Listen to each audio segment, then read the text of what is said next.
Hello, beautiful souls, and welcome to another week of your astrology forecast. I'm your host, Laura Chung, and this is for the forecast of September 8th through the 14th. I almost remembered that it's September now. This is actually one of the sweeter weeks in September. So you definitely want to take advantage of this week. It's this in between moment between eclipses. And the astrology of this week is actually really favorable for launching businesses, announcing things, starting something new. I know this is like in between eclipses, but if there was a time in the month of September that you wanted to do it, this would be the week. But before we get into all of that, I am teaching Astrology 101. Class starts on Monday, October 6th. This is a 12-week class. And we meet once a week for 2 hours each. You're going to learn how to read your natal chart. I'm going to teach you what the planets mean, the aspects, which is where people kind of get thrown off, essential dignities, the houses, and also at the end, you're going to learn how to read your own natal chart. This is kind of key if you want to understand how these transits personally affect your chart, because you want to know where your personal placements are. So if you're interested in that, you can fill out the form below. And yeah, I would be excited to see you. We have a really amazing group starting together so far. And if you want to support my work, there is a Patreon. You can support my work weekly by supporting financially once a month, or there's another tier where you get your monthly horoscopes based on your rising sign. So thank you all for supporting me and for going on this journey with me, really. On a personal note, I have been sharing, astrology is something that that I accepted and that I'm owning as a part of my offering. And it's being an astrologer is not something that is really understood by my parents or my family members, even though they themselves use astrology and they believe in, astrology that they use in Korea. But it's this stigma still of you should be a lawyer, a doctor, or somebody who works in tech and makes a lot of money. And I think a part of me still wanted that validation from my parents. And so I kind of held off calling myself an astrologer for a while, even though that's the content I make. It's something that I'm deeply passionate about, something that I love to do.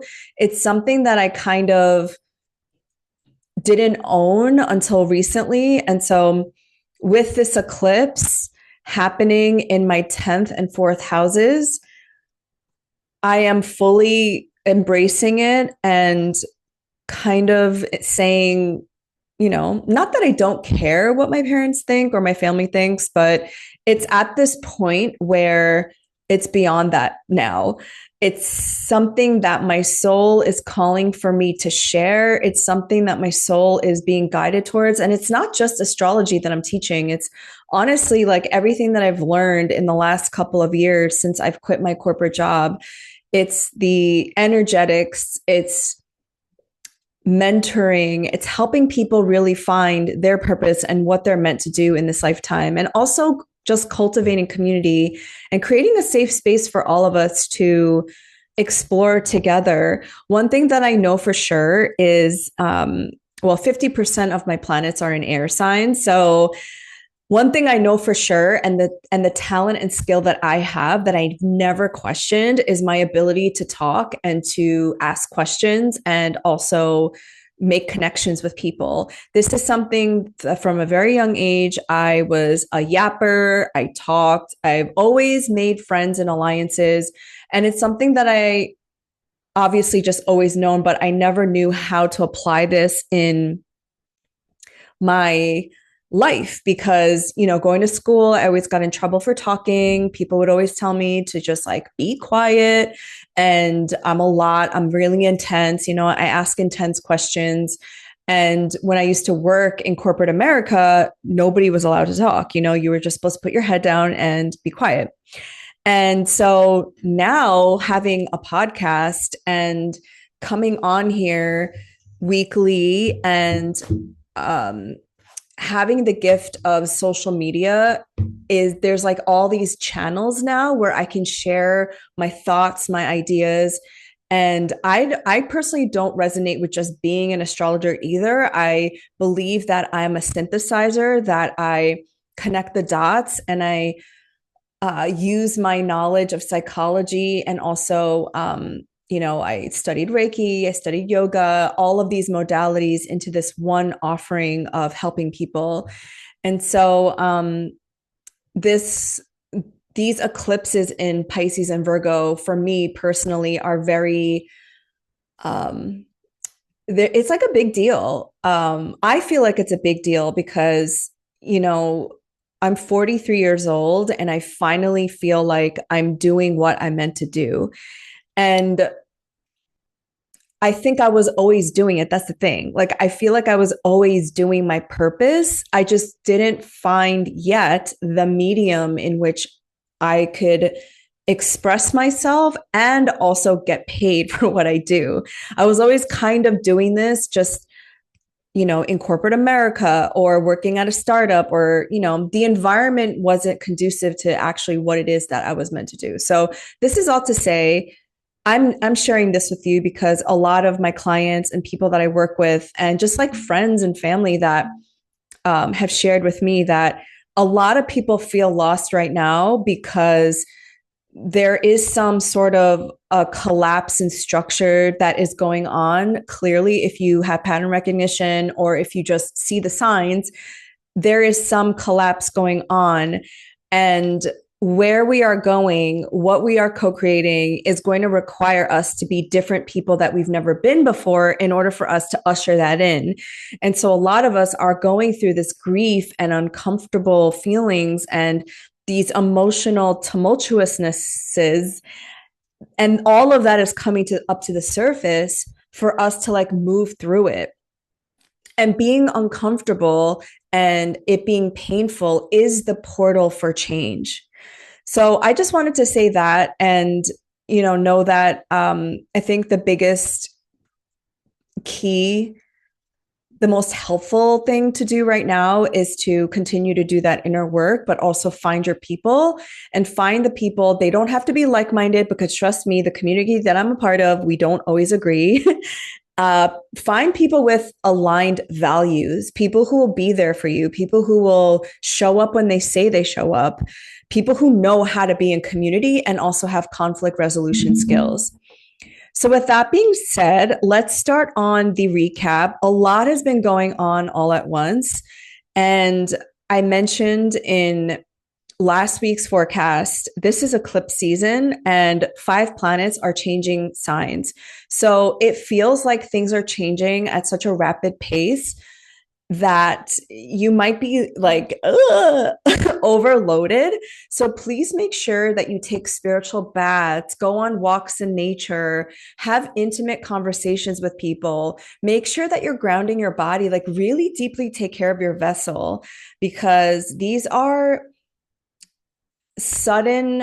could be sudden changes, an ending and a beginning in your life. And I don't want to coddle people because I think here in the West, people get freaked out when, I say these things, but I think people in the West specifically are afraid of discomfort and afraid of change and death. But this is the reality of a lot of people's situation. I mean, we are witnessing multiple genocides going on all at once, free Congo, free Palestine, free Sudan. And we are witnessing the United States of America continuing to reinforce its boundaries and borders while simultaneously expanding its empire. So we're going to need each other more than ever. With that being said, September 1st, Saturn went retrograde and re-entered Pisces. And on September 2nd, the Italian dock workers threatened to shut down all European all of Europe if Gaza, the aid flotilla, was to be blocked. So back in August 31st, the global Samud flotillas left the ports of Barcelona. And in response to Israel's threatening of these Gaza flotillas, the Italian dock workers said that they would shut down all of Europe. I personally think they should have shut that down anyway. I feel like we are past the point of doing things nicely, doing things non-violently, and a lot of people have a problem with this. And I honestly, like, I didn't realize how controversial some people thought armed resistance is. If you go back in history and read every revolution, armed resistance is a part of it. It's not all of it, but it is a big part of it. And I did a video on TikTok and Instagram, and I might have even talked about it last week, that there's international law. It's called the Geneva Conventions. And there's certain things that you just don't do because internationally, all the countries have agreed that these things are against the law. So murdering journalists, murdering civilian children, blocking aid, these are all against international law, but Israel continues to do this. And so at what point do we as a global community decide not to abide by these laws if these laws don't end up meaning anything?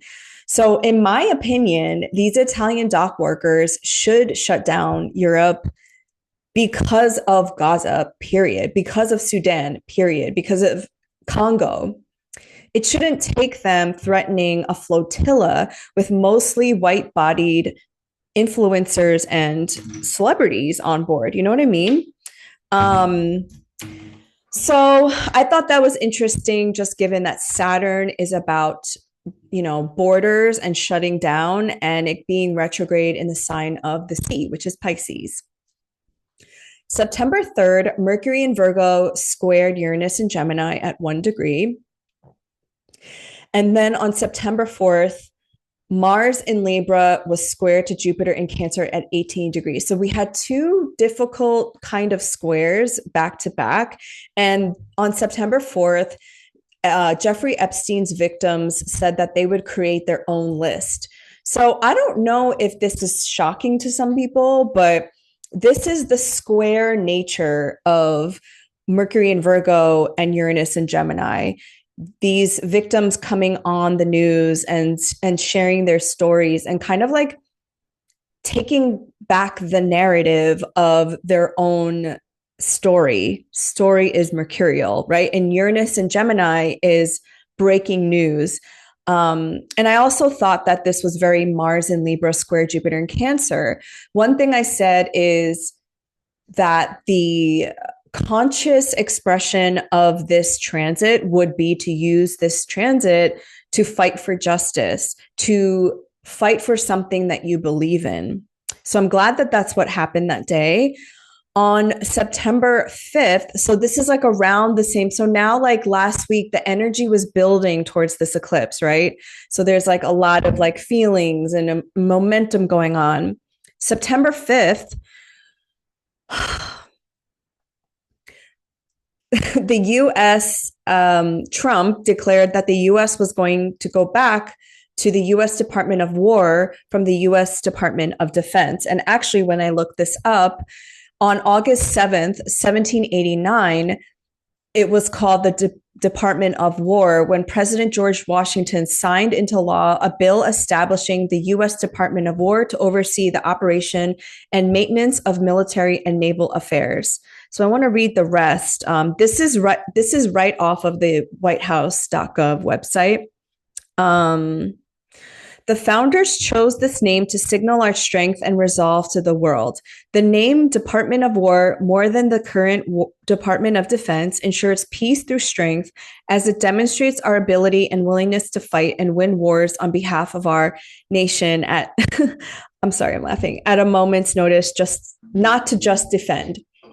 This name sharpens the department's focus on our own national interests, and our adversaries focus on our willingness and availability to wage war to secure what is ours.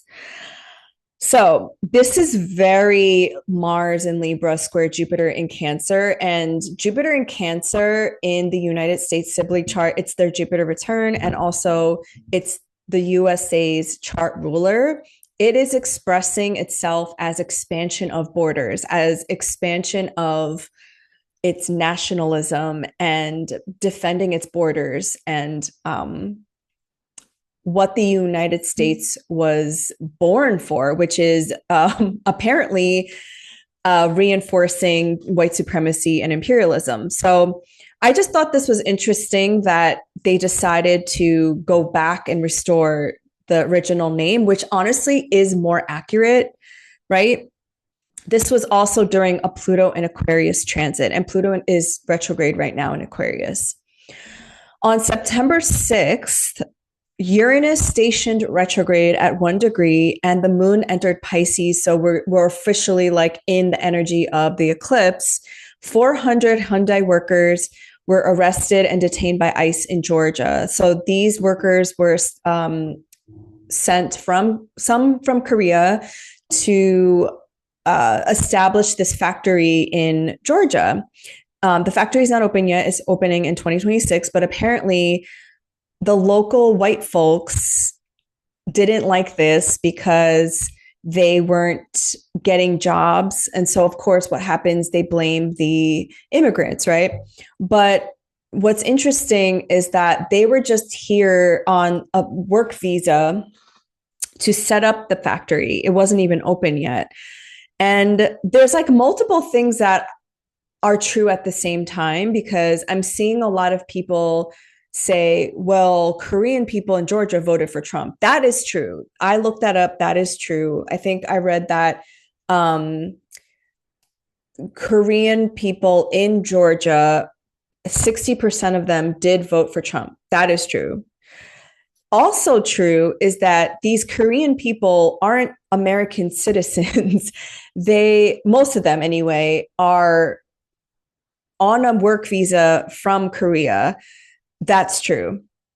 And so, yes, Korean Americans, not all, but some are not victims. They're not victims. They are, what's the right word? They align themselves to whiteness because they haven't done the deconstruction of white supremacy and the model minority myth, right? A lot of East Asian, I will speak just for East Asians as I'm Korean, have not done that deconstructing work. So a lot of Koreans that live in that area, again, these are also Koreans from the South, which is a different kind of Korean person than the coastal cities, right? I don't know what these Korean people go through in the South because I'm not from the South, but I can imagine that they align themselves to whiteness because they believe, which is a lie, that will have more proximity to capitalism and protection, which is also a lie. That is true. And also what's true is that and so people are saying that some people on the interwebs are saying that these Korean people deserve it. They deserve to be detained by ICE. And this is the same argument that so many people had against the Latino people when there were raids in LA and, the border towns, that because they voted for Trump, they deserve this. Like, that is so diabolical that people think like that. Like, as somebody who is, of course, like, not a Trump supporter, I think he's an evil demonic frequency. I would never say that to somebody who voted for Trump. Like, everybody deserves dignity. And like, oftentimes the reasons why people vote against their interests, especially people of the global majority, like Latinos and Koreans, is because they don't understand it. They don't understand the deconstruction that needs to happen that is rooted in colonialism by these imperial powers. Anyway, I'm not excusing it. I'm just saying, like, it just, I'm like, where is everybody's humanity? Like, that is just so sad. Anyway, I thought this was interesting given that this was the largest raid in our current time. And I think this is obviously like another, like, another piece of evidence of what's going to happen more and more with Uranus and Gemini. This is just like Uranus entered Gemini July, I believe July 7th, and it was stationing retrograde on September 6th. So it's just like this little glimmer of what this transit might be. I think there's going to be more raids. I think there's going to be more deportations and I mean, they're thankfully being deported back, but this isn't the case for a lot of people. They're being detained essentially. So I just wanted to say all of this to also say that clearly we can see what is happening, and the antidote to all of this is, again, build your community. It is protecting each other, helping people understand, the conscious people. What is it? Who said that quote? I think it was Kwame Ture said, it is the job and the responsibility of the conscious people to help the unconscious people see. So, again, do not fall into despair. Let this radicalize you by Kelly Hayes and Mariam Kaba. This is not a plug, but I've been reading this and it's been really helping me understand like organizing. They come from a very care-based, healing, spiritual-based way of looking at organizing. So that is the recap. Let's get into the forecast for this week. Like I said, this is probably the nicer of the weeks in September. So you want to take advantage of that. On September 10th, the sun will conjunct the south node at 18 degrees and the moon will enter Taurus at 4:03 p.m. Eastern time. Now, the reason why I even though the sun conjunct the south node is it's a little dicey, okay? The south node has a releasing point. So the sun is what gives life, okay? The last time this happened, I noticed, or anytime a planet goes through the south node, I noticed something like some people being deprived of something or something happening where like aid isn't distributed, or because if you think about the sun as, it gives life to everything, and then it goes through the south node, which is a point of release, it's a point of purging. Just look out for that, okay? If you have a Virgo rising in and around 18 degrees, I would be careful this day. I would just take rest this day. This is just a day that most people might feel tired too, or like you don't have a lot of energy. And the reason why I like this day, though, is that the moon will enter Taurus where it's exalted. This happens at 4:03 p.m. Eastern time. So this could just be a nice day to chill out, be at home, eat really good food, and nourish yourself. The very next day, on September 11th, the Mercury will conjunct the south node at 18 degrees. So Mercury is the planet of communication. It's the planet of commerce. So this could be a day where you're just like maybe purging things at home. You are, getting rid of stuff. You're clearing out your inbox and your emails. You're maybe unfollowing people on social media. You're just like clearing up, purging what's not necessary. Virgos are the editors. Virgos are, let's clean this so that we can make space for something new. This, however, September 10th and September 11th, I would also just keep my eyes on the flotillas because, again, like the sun and Mercury conjunct the south node has this energy of like this isn't going to happen. This mission is not happening. This mission is being thwarted in some way. And that's not a surprise because they are unarmed activists showing up and being confronted with a violent occupier, an armed occupier that is backed by billions of dollars of military power. So, will they break the siege? I hope so. I hope I'm wrong, but I don't know. I don't know. Like, I don't know how you think that you can go up against a military occupation that's proven that it's violent and it does not care. But hopefully I'm wrong and hopefully they do break the siege. But in your own personal life, these are 2 days to just take it easy and take care of your energy levels and yeah, just like see what comes up during these 2 days too. September 12th is a day I really like. Sun sextile Jupiter in Cancer at 19 degrees, and then Mercury will sextile Jupiter in Cancer at 19 degrees, and then the moon will enter Gemini at 5:38 p.m. So before 5:38 p.m., the moon will start to trine the sun and Mercury, which I absolutely love for sending emails, launching your business. This is just a great day to get the word out there for whatever it is that you're doing. And even after the moon will enter Gemini, because the moon will be ruled by an exalted Mercury, but if you want to lock something in and have something grow in a stable way, that's the moon in Taurus. And this is how you use like planetary magic when you want to launch things, is understanding like the phases of the moon. I really like that the sun is being supported in a 60-degree angle by Jupiter. So there's 5 Ptolemaic aspects in astrology. This is what we'll learn in the class. And a sextile is a harmonious one.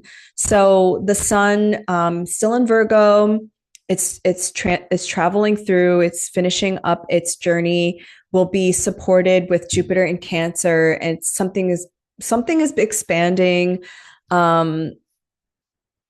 And then shortly after, Mercury will be sextile to Jupiter in Cancer. On September 13th, there is a Mercury Cazimi at 20 degrees, and I absolutely love this Cazimi. So another great day to launch something.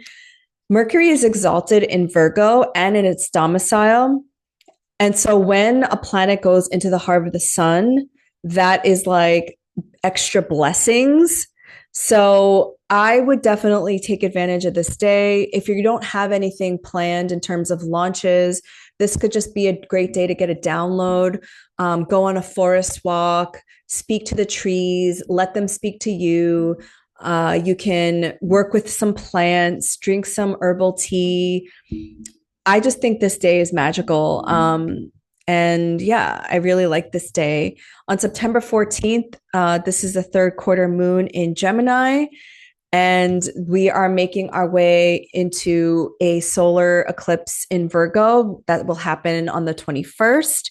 And so this is the halfway point in the eclipse season. And then at around 8:30 p.m. Eastern time, the moon will then enter Cancer. And when the moon enters Cancer, this is another great time to do some magic, since the moon will be in its domicile in the sign of Cancer. So again, this week is just really sweet. Like, sure, we start off with the sun and Mercury conjunct the south node, which could have this like purging feeling, but that could also be just you wanting to purge and detox your life, clean your home, donate clothing, clear your inbox, eat really clean and healthy food. And with all these supportive moons and harmonious aspects, the Cazimi, this is just a great week to get back on track as well before we hit our next solar eclipse, which is a little bit more of a dicey one. But anyways, that is your forecast for this week. Thank you so much for your support again. And I hope you stay safe and healthy. Bye.